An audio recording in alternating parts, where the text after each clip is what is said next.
Well, we've made it to that time of year, man. Listcember has descended upon us. Well, I guess you can add a couple weeks to that, and by the time I'm finished editing this, maybe even a whole month. Hey, but we're here, man. We made it. And after a full year of not posting, we have a juicy top 25 list to satisfy our hunger. And since this last year has the most coaster turnover I've ever had in 365 days ever in my life, hey man, we gotta get right into it. Let's go.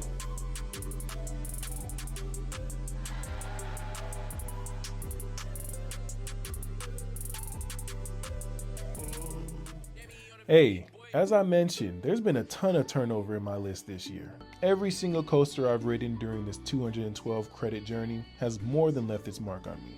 But unfortunately, there's only room for 25 in this list, man. So, together, let's say goodbye to our valiant fallen soldiers who didn't make the cut, but in the most mellifluous way possible. Adios to my dos amigos, or should I say tres, cause it ain't nothing less B&M. You know I love you bro to the death, but these 3 dive machines ain't make it on this list, boy. Auf Wiedersehen, see you again. The other side of friendship lasts to the end, but it's over. Jig is up, can't you see? L-Rod, take a step back like X and ski life. Gotta take a breath, had to come to terms with the snakes coming up next. Leviathan, Rat Alert, Copperhead 2 got bit on my heart, turned my ventricles blue. Ain't no bad blood though, all love, 100 feet from above, flying high like a dove. Every coaster plays a part, got them all in my course, even something overrated like Millennium Force. Bliss. Oh my goodness, I completely forgot to breathe. Thank goodness for multiple takes. Anyways, these are the most notable coasters that didn't make the list, but we'll get into that a little bit deeper later on. These are all really good rides, but they just didn't make the cut. But what did make the cut was number 25, Iron Gwazi. What I love so much about this ride is how the brake run was so conveniently placed for you to turn your head to the left and look back at the $9 million twisted mess of metal that you just experienced. Like, what in the world did I just ride? This may only be marginally faster than the other American RMCs, but it really does feel like a much bigger gap. Number 24 is actually a 3-way tie between 2 former American Intamin accelerators, and let's be honest, soon to be a 3rd. These are all tied to me because even though there are small differences and distinctions between the 3, the differences are just so small that they're almost negligible. In terms of the launch, all of these were world class. Some of the best launches in the world. You just don't get anything quite like that hydraulic launch. But for me, Ka takes the cake. That stage launch was absolutely insane. Feeling yourself going from fast right off the bat to even faster and even faster, it makes my mind melt. In terms of layout, I think it would be hard to not give Accelerator the edge because it's the only one that actually has like a fully realized layout, even though it is still kind of skimpy in that aspect. But Dragster and Ka obviously deserve to be in an artifact museum, and Accelerator, whenever the time comes, deserves to be there as well. Number 21, Space Mountain, the Disney World version though. So I'm gonna go ahead and say that this is not the last Disney coaster that's gonna make this list, man. But if you're wondering why there's gonna be multiple, I mean, let's just look into the fantastic attraction that is Space Mountain. First of all, due to the high attendance and fantastic operations of Disney World, this actually might be the most iconic or most ridden roller coaster on Earth. Let's not allow the mouse to denigrate our perception of the ride, please. The theming is fantastic. Even for a coaster that was constructed in 1975, you really feel like you're transported to the fictional wonderland that is Space Mountain. I mean, you're no longer just at the Magic Kingdom anymore. The presentation is just sublime before, during, and after the ride. Like, how does this ride still feel futuristic after 50 years? But specifically during the ride, the experience itself is enough to earn top shelf status for me. I mean, the ride is so much more than just a wild mouse in the dark, man. Because if that was the case, then I'd have the Dark Knight A Great Adventure up here too. And just like with Iron Gwazi, the sense of speed on this ride is insane. Are you really trying to tell me that this ride only goes 27 miles per hour? I mean, the lighting, effects, and the layout just make it feel so much faster than it actually is. Like, I would actually consider this to be a forceful roller coaster. It's actually slightly nerve-wracking because all you hear is random screams and music in the dark, and you have no idea when the next drop or the next hairpin turn is going to come next. I mean, it's amazing. And this is also admittedly true with the Disneyland version, but I think the original just perfected it, man. It's just a little bit more pristine. Number 20, the great Green Lantern at Six Flags Magic Mountain. And also that olive branch is extended to Batman at Six Flags Fiesta, Texas. 40 free spin is a really good one.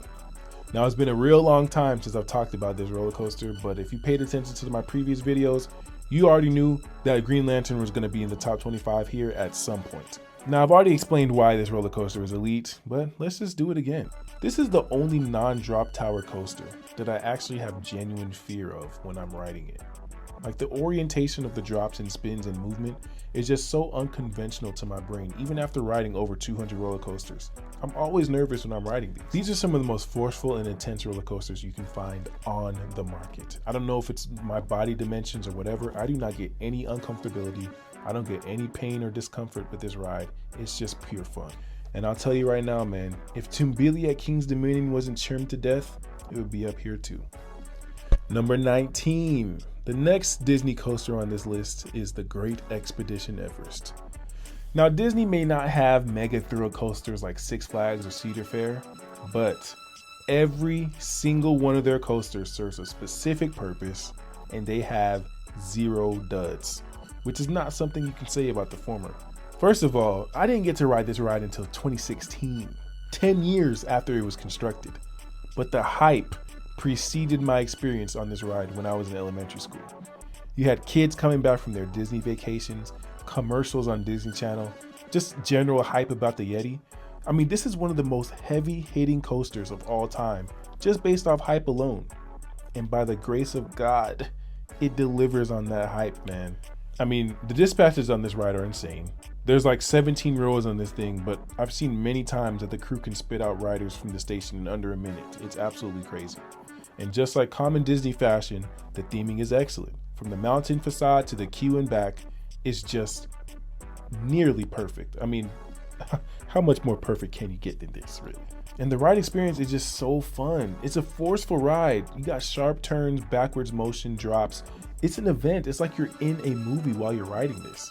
You really are on a wild expedition, and it's just a complete ride. It's an attraction, not just a coaster. Number 18, Twisted Timbers. Now, I knew from the jump that this ride was special. Do you want to know why? Okay, it was because even in a year when the most imposing coaster prospect that the coaster community had ever seen up until that point, Steel Vengeance, even in that year, every poll at the end of the year asked enthusiasts what their best coaster of the year was, you still had Twisted Timbers pulling in like 10 to 20% of the vote in that year. Now, I only got around to riding this for the first time in 2025, but it was well worth the wait, man. This is one of the most aggressive RMCs that I've ever ridden, okay? RMC was focusing on having every element deliver on this ride, instead of just being enamored by height and speed. And as a result, this ride is kind of tiny compared to other RMCs. I mean, it's just not very imposing, from the top height to the elements. But who cares when every element is performed perfectly, even that underrated drop. I mean, the airtime is so strong that I'm telling you, if the lap bar was removed from this ride, I'm convinced you'd be flung into Camp Snoopy across the park. I mean, it's just insane. Number 17, the final Disney coaster on this list, Incredicoaster. Now, simply put, Incredicoaster has the best observable light package on any ride I've ever been on. It truly makes the experience magical. Now, of course, the coaster elements are really fun too. You have a really good launch with exciting theatrics. You have 2 big drops and bunny hills that give really decent floater. And you can't forget about that loop. But everything on this ride is taken at such a perfect speed so that you can enjoy the magnificence of Pixar Pier while you ride. And my goodness, it sure is magnificent. You're just twisting and turning and weaving, watching this wonderful sea of lights and orbs go left, right, and upside down. Not to mention the onboard audio enhancing the experience. It's another complete attraction. Just a stellar, almost one-of-a-kind experience, man. Why don't people talk about this more? Number 16, Batman at Six Flags Over Georgia, man. I firmly believe that this is the best B&M invert in America until further notice. Now, I've ridden Montu, I've ridden Afterburn, I've ridden Silver Bullet, Raptor, Nemesis Inferno, but this clone is still the best invert I've ever ridden by a wide margin. And I'll tell you why. It's because I'm a firm believer in two things. One is that this ride's reputation has been completely tarnished by enthusiasts simply because it's out of Six Flags Park and because it's a clone. Had it been an original creation at some certain other parks, it would receive the reverence it deserves. I believe that B&M inverts are best served on smaller, shorter, more compact layouts. I mean, just look at Nemesis. It was only the second B&M invert creation and it's still regarded as one of the best. But I have a theory that if this model was cloned at multiple Six Flags parks, most people wouldn't be saying it's that great of a coaster. I mean, Batman clones, but especially the one in Georgia, almost objectively have some of the best pacing and sequencing that you'll find on any coaster. I mean, the layout is just insane. So compact, element after element, just straight, killing it, man. And if you've ridden this ride at this location during Fright Fest, you know that 50 mile per hour posted amount for the speed might just end, it just might be a straight up lie. I mean, it feels like you're going 75. Number 15, we have the ride that completely flipped the coaster community on its head. Already mentioned, we have Steel Vengeance. The aura surrounding this ride in 2018 was like none other. Unless you experienced it, unless you experienced being on social media, seeing everything that was happening, the hype, the fear, there's nothing I can say to actually make you feel what that era was. And then finally being able to ride. All the coaster enthusiasts in one spot. I mean, people were treating this ride like it was something holy. And I mean, in terms of coasters, 2018 Steel Vengeance is pretty much as close as we'll ever get. The Outer Bank ejector, the zero G roll that just kept turning, man. That double up into the MCBR, the airtime alley to finish it off. I mean, this ride gets so convoluted while twisting and turning in and out of itself that riding through that wooden core with all the near misses and beams surrounding you, I mean, even that is almost as thrilling as everything else on this ride. I must admit though, my last rides on this are nowhere near what it was back then. I mean, the allure has definitely dropped off a bit and I don't think it's riding as well, but it's still a giant among some of the best coasters I've ever ridden, man. This is a cemented roller coaster. Number 14. So I never sympathized with the notion that Maverick is better than Steel Vengeance until my most recent visit to Cedar Point. I mean, the fact that this ride is turning 20 next year is scary, because what in the world was Intamin on in 2007? If Maverick was built today, it literally would still fit perfectly into the current trends in the coaster design community. You got your airtime focused layout, beyond vertical drop, forceful turns and stingle dives, and a rolling launch. I mean, imagine if this ride still had its hardline roll. Imagine if it came back. I mean, you have a complete coaster with some of the best sequencing in the world, and it's all shorter than Steel Vengeance's second hill. I can't call those people who were saying Maverick was better than Steel Vengeance all the way back then. I can't call them crazy anymore, man, because I've joined that crowd. Number 13, Fury 325. Now, as a back row warrior, I think Fury 325 is the only coaster where I can honestly admit that the front row was the best row on the ride. Well, maybe there's one or two more, but we'll see those in the next video. I mean, this was the coaster where I learned that you can actually get airtime from a turn. This is the coaster where I learned what it felt like to go 90 plus miles per hour without a launch. This was my 100th roller coaster ever, and it was a perfect choice for that milestone, one of B&M's very best creations. And at number 12, we've arrived at the RMC Passion Project, 20 to 40 minutes south of downtown Atlanta, depending on the traffic. I mean, when you're riding this roller coaster, I mean, you can just tell. What computers have done for roller coaster design is just a glorious, glorious thing. One of the best coaster machine creations of the 2020s. This is also kind of true with Iron Gwazi, even though I think Air Force One really edges it out. I mean, these rides by RMC are getting so perfect to the point where they're almost too perfect. Well, obviously except for that brake run. I'm sure most people's rib cages and kneecaps can attest to that. But that heavenly zero-G stall where time almost comes to a stop, that outward bank and that double up that makes you feel like your head is in the heavens, that barrel roll that you can miss it if you just blink for one quick second, and of course that brake run that feels like Mike Tyson hit you with a liver shot. Air Force One has it all. And now we've arrived to number 11, and I was thinking, if I made a video about the best years for coaster debuts, 2006 would have to be near the top. We got Voyage, we got Tatsu, we got El Toro, Black Mamba, Stealth, Zatter. I mean, I already talked about Expedition Everest, and now we have the Great Goliath to add to that. Would I be reaching too much if I said that this was probably B&M's first coaster with multiple ejector moments?